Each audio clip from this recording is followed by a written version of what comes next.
So, ito nga guys, luluto sana tayo ng igado.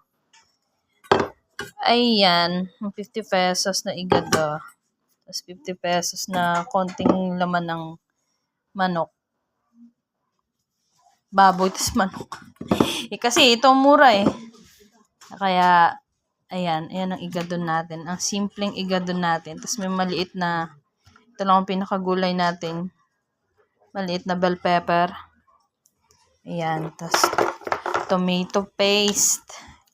Kaya tomato paste kasi babawiin na lang natin sa medyo dadamihan natin ng sarsa. Kasi nga 'di ba konti lang siya. Ganyan ako eh kapag mahal masyado yung ulam, dinadamihan ko ng sarsa para makabawi naman sa sarsa, 'di ba? Tapos pasasarapin na lang natin. So, kaya mag-start na tayo, guys. So start na tayo. Sauté na natin yung sabay-sabay natin sauté yung sibuyas, bawang. Halo ng konti and then isabay natin kaagad yung atay.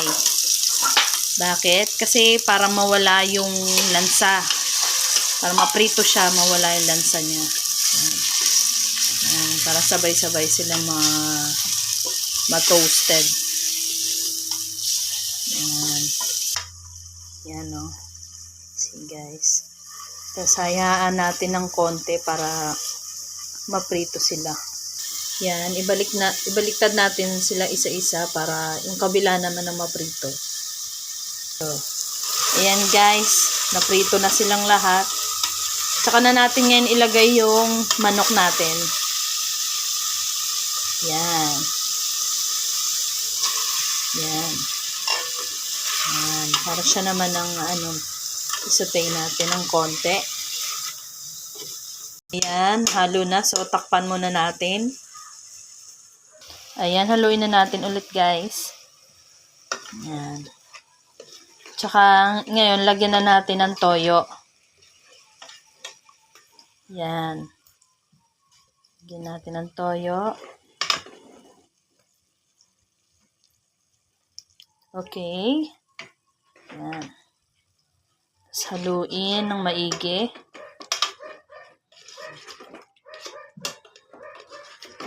Yan, lagyan na rin natin ng paminta. Siyempre, konting asin dahil may toyo na yan. Tapos, konting asukal to taste. Para balance ang lasa, guys. Yan. Then, takpan natin saglit, tsaka natin ilagay yung tomato paste natin. Yan. Yan na guys. Lagyan na natin yung tomato paste.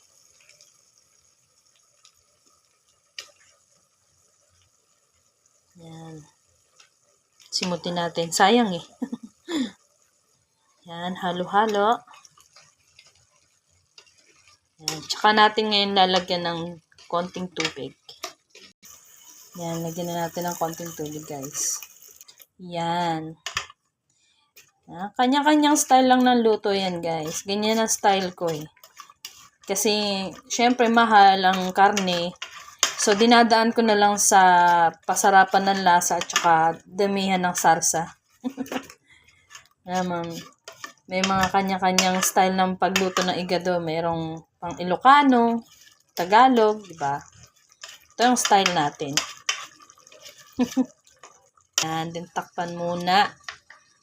And let it stir for 1 minute siguro. Ayan guys. Marami na sarsa, 'di ba? Tikman natin. Ayan. Okay na. Okay na lasa niya. Ilagay na natin yung bell pepper. Sa akin na lasa yan. Huli talaga yung bell pepper kasi naman yan, maliit lang naman yan. Madaling maluto. Diba?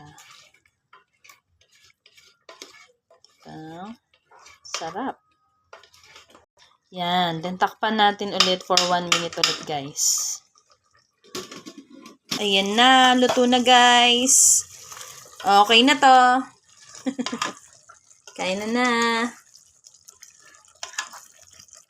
Yan.